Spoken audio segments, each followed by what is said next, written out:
আমাদের মুখ্যমন্ত্রী সেগুলোকে এমন জায়গায় নিয়ে গেছেন যে 7,802টা স্কুল বন্ধ হয়ে গেছে এই পশ্চিমবঙ্গে, এবং গোটা ভারতবর্ষে প্রায় 70,000-এর কাছাকাছি।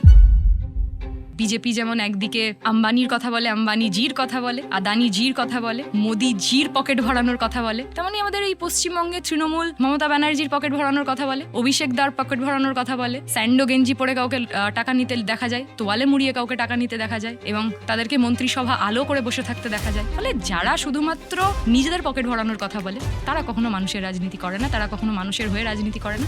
বামপন্থীরা মানুষের হকের রুটি রুজির লড়াইয়ের কথা বলছে, তাদের জন্য রাজনীতি করছে, তাদেরকে সঙ্গে নিয়ে রাজনীতি করছে।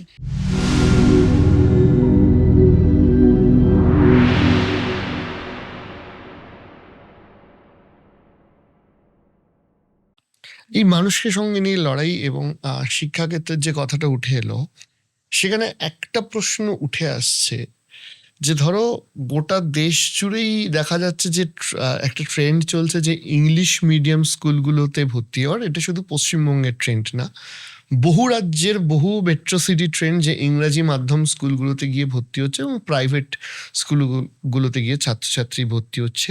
তৃণমূল সরকারের বক্তব্য হচ্ছে এটা একটা অল ইন্ডিয়া ট্রেন্ড, এটা শুধু আমাদের এখানে নেই, প্রথম কথা। দ্বিতীয় কথা, এই ইংরাজি নিয়ে তারা বলছে যে বামপন্থীদের কথাই বলতে হবে না, কারণ তারা এককালে ইংরেজি তুলে দিয়েছিল। তুমি এর কাউন্টারে কি বলবে?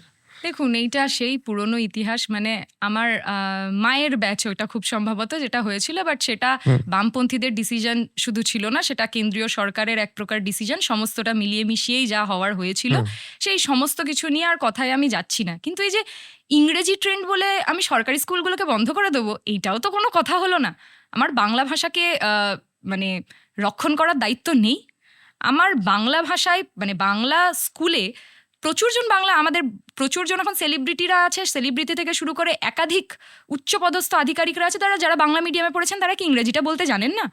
আসলে বামফ্রন্ট আমলে এইরকম শিক্ষা দেওয়া হতো, সরকারি স্কুলগুলোর পরিকাঠামো এরকম ছিল যে কোনোদিন বাংলা ভাষার সাথে সাথে ইংরেজিটা বলতে কারো সমস্যা হয়নি। কিন্তু বর্তমানের পরিকাঠামো এমনই ভঙ্গুর দশায় পৌঁছেছে যে আমাদের মুখ্যমন্ত্রী সেগুলোকে এমন জায়গায় নিয়ে গেছেন যে 7,802টা স্কুল বন্ধ হয়ে গেছে এই পশ্চিমবঙ্গে, এবং গোটা ভারতবর্ষে প্রায় 70,000-এর কাছাকাছি। সরকারি স্কুলগুলোকে বন্ধ করে দেওয়ার জন্য আমি এই রকম কথা বলছি যে ট্রেন্ড আসছে, ইংরেজি মিডিয়ামে পড়ার ট্রেন্ড দেখা যাচ্ছে, সেই জন্য সরকারি স্কুলগুলোকে আমি বন্ধ করে দিচ্ছি।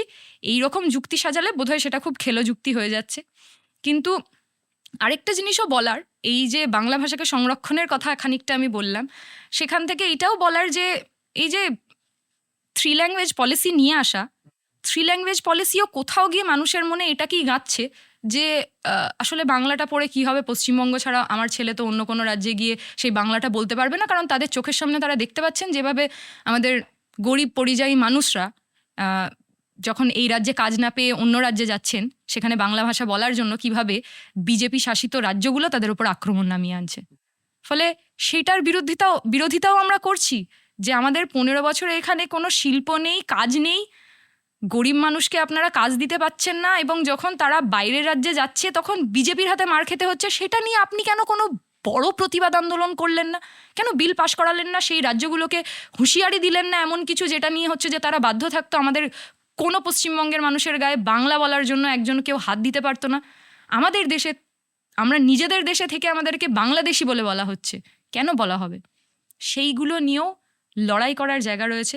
এবং এই যে হিন্দি হিন্দু হিন্দুস্তান, এইটা যে বানানোর চক্রান্ত এই বিজেপি সরকার করছে এবং বাংলাভাষীদেরকে কোণঠাসা করছে, মারধর করছে, অত্যাচার করছে, তারাই আবার পশ্চিমবঙ্গে এসে এই ভোটে ভোট চাইছে, যারা বাংলাকে এত ঘৃণা করে, বাংলার মানুষকে মারে। ফলে পশ্চিমবঙ্গের মানুষ এটা তো বুঝে গেছে যে বিজেপিকে ভোট দিয়ে ভোটটাকে নষ্ট করার কোনো মানে হয় না।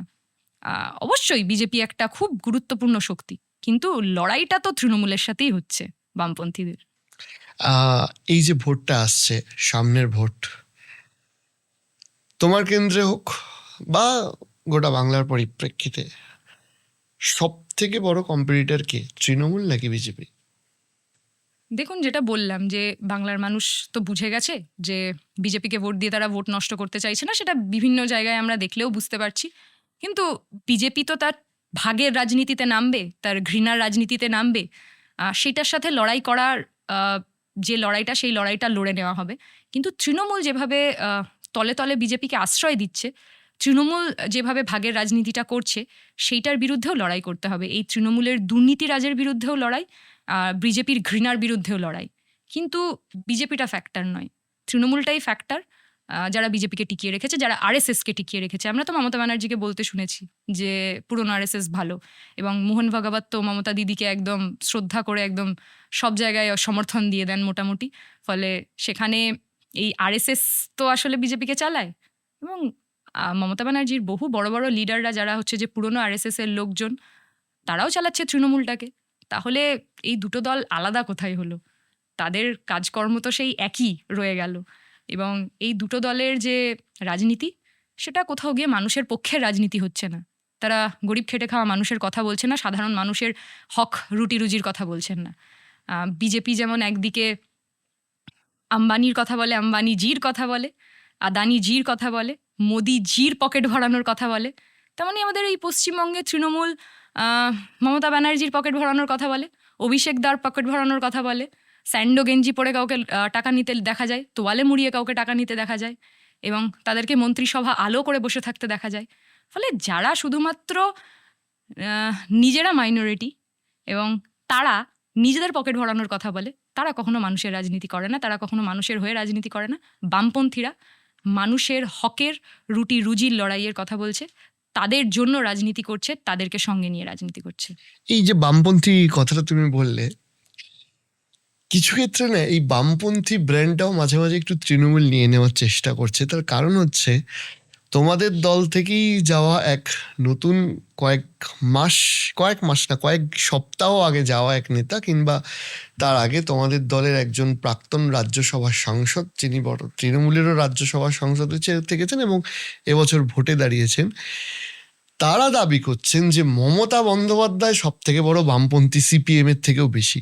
তাহলে তুমি সিপিএম নেত্রী হিসাবে একটু বোঝাও যে কেন আমরা সাধারণ মানুষ সিপিএমকেই বেশি বামপন্থী হিসাবে ধরবো, কেন মমতা ব্যানার্জিকে ধরবো না? কারণ তাদের বক্তব্য এই সোশ্যাল ওয়েলফেয়ার স্কিম, গরিব মানুষ কিংবা খেটে খাওয়া মানুষের জন্য কাজ, সেটা তো মমতা ব্যানার্জিও করেছে। তাহলে বামপন্থী হিসেবে ধরতে গেলে আমরা তৃণমূলকে কেন ধরবো না, কেন সিপিএমকেই ধরবো? তার ব্যাখ্যা তোমার কাছে কি আছে? আমি সিপিএম এর একজন কর্মী হিসেবে এটাই বলতে চাই যে যে দুজন ব্যক্তি এটা বলেছে তাদের মাপকাঠি অনুযায়ী তো হচ্ছে যে মানুষের মাপকাঠি নয়। তারা কোথা থেকে কি পেয়েছেন, তাদের স্বার্থ ছিল, ব্যক্তিগত স্বার্থ তাদের মানুষের স্বার্থর থেকে বড় হয়ে গিয়েছিল। ফলে তারা যেগুলো বলতে চেয়েছেন তারা বলেছেন, কিন্তু প্রথম দিন থেকে মানুষের রুটি রুজি, মানুষের হক, লড়াই, অধিকার, এই সমস্ত কিছু নিয়ে লড়াইয়ের ময়দানে, রাস্তাতে, গলিতে, সমস্ত কিছুতে বামপন্থীরাই লড়াই করেছে। এবং বামপন্থা এরকমভাবে তো হেসে খেলে দিয়ে দেওয়ার জিনিস নয়, মানে যাকে তাকে বলে দেওয়া যায়। ফলে ওনারা যখন বলেছেন ওনাদের মতাদর্শ অনুযায়ী, হতে পারেন উনি বামপন্থী। আমরা আমাদের মতাদর্শ নিয়ে কথা বলি, মানুষের লড়াই করি, মানুষের সঙ্গে থাকি, মানুষকে সঙ্গে নিয়ে সেই লড়াইটা করব, মানুষ বিচার করবে। আফরিন, একটা কথা বলো, সেটা হচ্ছে যে বালিগঞ্জের মতো একটা বিধানসভা কেন্দ্র, তোমার বিপক্ষে তৃণমূলের হেভিওয়েট একজন প্রার্থী, বিজেপিও যথেষ্ট সিনিয়র একজনকে দিয়েছেন যাকে প্রায়শই টিভিতে দেখা যায়। তোমার কি মনে হচ্ছে যে এই ভোটটা তোমার জন্য কতটা টাফ হতে চলেছে? দেখুন, কঠিন বলবো না, কিন্তু তাও যদি আপনি সেটাকে কঠিন বলেন তাহলে বলবো যে মানুষের জন্য কাজ করাটা খুব সহজ তো হবে না, বুঝেছিলাম, খানিক কঠিন হবে। কিন্তু এই যে হেভি ওয়েটের প্রসঙ্গটা এলো, আসলে উনি হেভি ওয়েট নন, আমি তো হেভি ওয়েট নই, বোঝাই যাচ্ছে। তো বালিগঞ্জের মানুষ হেভি ওয়েট, কিন্তু আরেকটা জিনিস মানে প্লাস পয়েন্ট আমাদের কাছে আছে, সেটা হলো আমাদের মতাদর্শ। আমাদের মতাদর্শটাও হেভি ওয়েট। সেই হেভি ওয়েটকে বহন করার, সেই মতাদর্শকে বহন করার শক্তি আমার মধ্যে আছে। ফলে সেই মতাদর্শ নিয়ে, মানুষকে সঙ্গে নিয়ে এই কঠিন কাজটাকে সহজ করার লড়াইটাও লড়ছি। তোমায় অনেক অনেক ধন্যবাদ আজকে আমাদের এখানে আসার জন্য, এবং আশা করছি যে যেভাবে তুমি খুব সচ্ছলভাবে আজকের পডকাস্টেও তুমি বললে এবং প্রেসেও তোমাকে বিভিন্ন মিডিয়ার সামনে দেখা যাচ্ছে, সেভাবেই তুমি এগিয়ে চলো। এবং বালিগঞ্জ বিধানসভা নির্বাচন থেকে তোমার এই মূল পশ্চিমবঙ্গের যে রাজনীতি রয়েছে, ছাত্র রাজনীতি তুমি করেই এসছো, এই মূল রাজনীতিতে আরো বড় ছাপ তুমি ফেলো, এটাই আমরা চাই। অনেক অনেক ধন্যবাদ আজকে আসার জন্য। Thank you so much.